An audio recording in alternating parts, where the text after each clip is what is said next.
നമസ്കാരം സുഹൃത്തുക്കളെ, ജീനി ട്വിസ്റ്റിലേക്ക് നിങ്ങൾക്ക് എല്ലാവർക്കും സ്വാഗതം. കേരളത്തിലെ അപ്രതീക്ഷിത കടലാക്രമണത്തിന് കാരണം കള്ളക്കടൽ പ്രതിഭാസം. 2 ദിവസം കൂടെ കള്ളക്കടൽ പ്രതിഭാസം തുടരുമെന്നാണ് ദുരന്ത നിവാരണ അതോറിറ്റിയുടെ മുന്നറിയിപ്പ്. കടലാക്രമണ സാധ്യതയുള്ളതിനാൽ തീരപ്രദേശത്തുള്ളവർ ജാഗ്രത പാലിക്കണമെന്നും അറിയിപ്പിൽ പറയുന്നു. സമീപ ദിവസങ്ങളിലായി കേരള തീരം ഭീതിയോടെ കേൾക്കുന്ന പേരാണ് കള്ളക്കടൽ പ്രതിഭാസം. അടുത്തിടെ ആലപ്പുഴ, തൃശൂർ, തിരുവനന്തപുരം, കൊല്ലം ജില്ലകളിലെ തീരപ്രദേശങ്ങളിൽ ഉണ്ടായ കടലാക്രമണത്തിന് കാരണം കള്ളക്കടൽ പ്രതിഭാസമാണെന്നാണ് കാലാവസ്ഥാ കേന്ദ്രങ്ങൾ വ്യക്തമാക്കിയത്. കള്ളക്കടൽ പ്രതിഭാസത്തിൻ്റെ ഭാഗമായി കേരള തീരത്തും തെക്കൻ തമിഴ്നാട് തീരത്തും ഉയർന്ന തിരമാലകൾ ഉണ്ടാകാൻ സാധ്യതയുണ്ടെന്ന് കാലാവസ്ഥാ വകുപ്പ് മുന്നറിയിപ്പ് നൽകി കഴിഞ്ഞിട്ടുണ്ട്. തീരപ്രദേശവാസികളെയും ജനങ്ങളെയും ആകുലപ്പെടുത്തുന്നതാണ് ഈ മുന്നറിയിപ്പ്. എന്താണ് കള്ളക്കടൽ പ്രതിഭാസം? എങ്ങനെയാണ് അതുണ്ടാകുന്നത്? സുഹൃത്തുക്കളെ, ഇന്ന് ജീനി ട്വിസ്റ്റിലൂടെ നമുക്ക് കള്ളക്കടൽ എന്ന ഈ പ്രതിഭാസം എന്താണെന്ന് വിശദമായി നോക്കാം. സമുദ്രത്തിൽ അപ്രതീക്ഷിതമായി ഉണ്ടാകുന്ന ഒരു വേലിയേറ്റമാണ് കള്ളക്കടൽ പ്രതിഭാസം. അപ്രതീക്ഷിതം എന്നതുകൊണ്ട് ഉദ്ദേശിക്കുന്നത് സാധാരണ വേലിയേറ്റത്തിന് കാരണമാകുന്ന പ്രതിഭാസങ്ങൾ അല്ലാതെ മറ്റു ചില കാരണങ്ങൾ കൊണ്ടുണ്ടാകുന്നത് എന്നാണ്. സാധാരണ വേലിയേറ്റം ഉണ്ടാകുന്നത് കാറ്റിനനുസരിച്ചോ സൂര്യൻ്റെയും ചന്ദ്രൻ്റെയും ഗുരുത്വാകർഷണ ഫലമായോ ആണ്. അങ്ങനെ അല്ലാതെ ഉണ്ടാകുന്ന വേലിയേറ്റമാണ് കള്ളക്കടൽ പ്രതിഭാസം. അവിചാരിതമായോ അപ്രതീക്ഷിതമായോ ഉണ്ടാകുന്ന ഈ തിരമാലകൾ സാധാരണ വേലിയേറ്റത്തേക്കാൾ നാശനഷ്ടങ്ങൾ സൃഷ്ടിച്ചേക്കാം. പ്രത്യേകിച്ച് ലക്ഷണങ്ങൾ ഒന്നുമില്ലാതെയാണ് ഇത്തരം തിരമാലകൾ ആഞ്ഞടിക്കുന്നത്. സുനാമിയുമായി ഏറെ സാമ്യമുണ്ട് കള്ളക്കടൽ പ്രതിഭാസത്തിന്. സമുദ്രോപരിതലത്തിലെ കാലാവസ്ഥാ മാറ്റങ്ങളെ തുടർന്നാണ് ശക്തമായ തിരമാലകൾ ഉണ്ടാവുന്നത്. സുനാമിയുടെ സമയത്ത് ഉണ്ടാവുന്നത് പോലെ തന്നെ സമുദ്രം ഉള്ളിലേക്ക് വലിഞ്ഞ ശേഷം പിന്നീട് തീരത്തേക്ക് ആഞ്ഞടിക്കുകയാണ് ചെയ്യുന്നത്. കള്ളക്കടൽ പ്രതിഭാസത്തിൽ മഴയോ കാറ്റോ ഒന്നുമില്ലാതെ തന്നെ തിരമാലകൾ ഉയർന്നു പൊങ്ങും. അപ്രതീക്ഷിതമായി തിരകൾ അടിച്ചു കയറി തീരത്തെ കവർന്നെടുക്കുന്നതിനാലാണ് തീരദേശവാസികൾ ഈ പ്രതിഭാസത്തെ കള്ളക്കടൽ എന്ന് വിളിക്കുന്നത്. സമുദ്രത്തിലുണ്ടാകുന്ന വിവിധ കാലാവസ്ഥാ മാറ്റങ്ങളാണ് കള്ളക്കടൽ പ്രതിഭാസത്തിന് കാരണമായി പറയുന്നത്.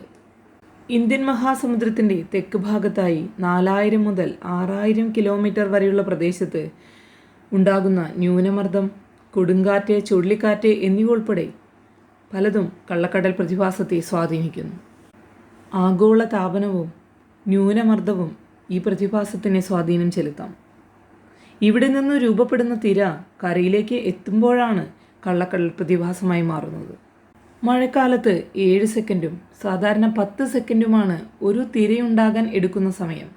എന്നാൽ കള്ളക്കടൽ പ്രതിഭാസത്തിൻ്റെ ഭാഗമായി രൂപപ്പെടുന്ന തിര 20 സെക്കൻഡോളം എടുത്താകും രൂപപ്പെടുക. തീരത്തു നിന്നും വളരെ അകലെ നിന്നായി രൂപപ്പെടുന്ന ഈ തിരയോടൊപ്പം വലിയ അളവിൽ വെള്ളം കരയിലേക്ക് അടിച്ചു കയറിയാണ് കള്ളക്കടൽ പ്രതിഭാസം ഉണ്ടാവുന്നത്. തിരമാലകൾ ഒന്നിനു പിറകെ മറ്റൊന്നായി ഇതുപോലെ തീരത്തേക്ക് അടിച്ചു കയറുമ്പോൾ വെള്ളപ്പൊക്കത്തിന് സമാനമായ സാഹചര്യം തീരത്തുണ്ടാകും. കടപ്പുറം തന്നെ സ്വാഭാവികമായി ഇതിന് പ്രതിരോധം സൃഷ്ടിക്കാറുണ്ട്. തീരം ഇല്ലാതെ കടൽഭിത്തി സ്ഥാപിച്ചിട്ടുള്ള സ്ഥലങ്ങളിൽ ഇത് വലിയ നാശനഷ്ടങ്ങൾ ഉണ്ടാക്കിയേക്കാം. 4000 മുതൽ 6000 കിലോമീറ്റർ വരെ ഉള്ളിൽ രൂപപ്പെടുന്ന കള്ളക്കടൽ പ്രതിഭാസത്തിൽ എപ്പോഴും കരയിലേക്ക് വെള്ളം ഇരച്ചു കയറണമെന്നില്ല. ന്യൂനമർദ്ദമോ കൊടുങ്കാറ്റോ മൂലം രൂപപ്പെടുന്ന തിരകൾ ഒരുമിച്ചാകും കരയിലേക്കുള്ള പ്രയാണം ആരംഭിക്കുക. 20 സെക്കൻഡ് ഇടവേളകളിൽ തുടരെ തീരത്തേക്ക് എത്തുന്നതോടെ വെള്ളം കയറാൻ തുടങ്ങും. എന്നാൽ സാധാരണ കടലാക്രമണം പോലെ തീരം കടലെടുക്കാറില്ല. വെള്ളം സ്വാഭാവികമായി തിരികെ കടലിലേക്ക് പോവുകയോ കെട്ടിക്കിടക്കുകയോ ചെയ്യും. തീരത്തേക്ക് വെള്ളം കുറയുന്നതിൻ്റെ തോത് കൂടിയും കുറഞ്ഞുമിരിക്കും. വേലിയേറ്റ സമയത്ത് കള്ളക്കടൽ പ്രതിഭാസം ഉണ്ടായാൽ തീരത്ത് വൻതോതിൽ വെള്ളം കടലിൽ നിന്നും ഇരച്ചെത്തും. ഈ സമയത്ത് തീരത്തോട് ചേർന്നുള്ള കടലും പ്രക്ഷുബ്ധമായിരിക്കും. അതിനാലാണ് മത്സ്യത്തൊഴിലാളികളും മറ്റും ഈ സമയത്ത് കടലിൽ പോകാൻ പാടില്ല എന്ന് പറയുന്നത്. മാർച്ച്, ഏപ്രിൽ, മെയ് മാസങ്ങളിലാണ് കള്ളക്കടൽ പ്രതിഭാസം സാധാരണയായി കണ്ടുവരുന്നത്. സമ്പന്നമായ തീരപ്രദേശമുള്ള സംസ്ഥാനമായതിനാൽ വലിയ തോതിൽ മുൻകാലങ്ങളിൽ കള്ളക്കടൽ പ്രതിഭാസം ജനജീവിതത്തെ ബാധിച്ചിരുന്നില്ല. ജനജീവിതത്തെ കാര്യമായി ബാധിച്ച പ്രതിഭാസം തീരശോഷണം ബാധിച്ച മേഖലകളിലാണ് കൂടുതൽ പ്രതികൂലമായത്. വർഷങ്ങളായി മത്സ്യബന്ധനത്തിൽ ഏർപ്പെട്ടിരിക്കുന്ന മത്സ്യത്തൊഴിലാളികൾക്ക് കള്ളക്കടൽ പ്രതിഭാസം മുൻകൂട്ടി കാണാൻ സാധിച്ചേക്കും. ശാസ്ത്രീയമായി തെളിവില്ലെങ്കിലും സമുദ്രത്തിലെ മീനുകളുടെ ഏറ്റക്കുറച്ചിലുകളിൽ നിന്നും ഇത് മുൻകൂട്ടി കണ്ടു പ്രവചിക്കുന്ന വലിയൊരു മത്സ്യത്തൊഴിലാളി സമൂഹം സംസ്ഥാനത്ത് നിലവിലുണ്ട്.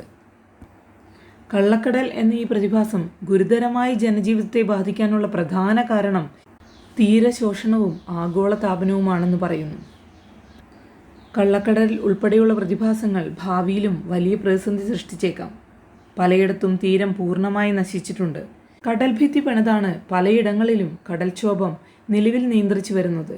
തീരത്തോട് ചേർന്നുള്ള കെട്ടിടങ്ങളെയാകും ഇത് ഗുരുതരമായി ബാധിക്കുക.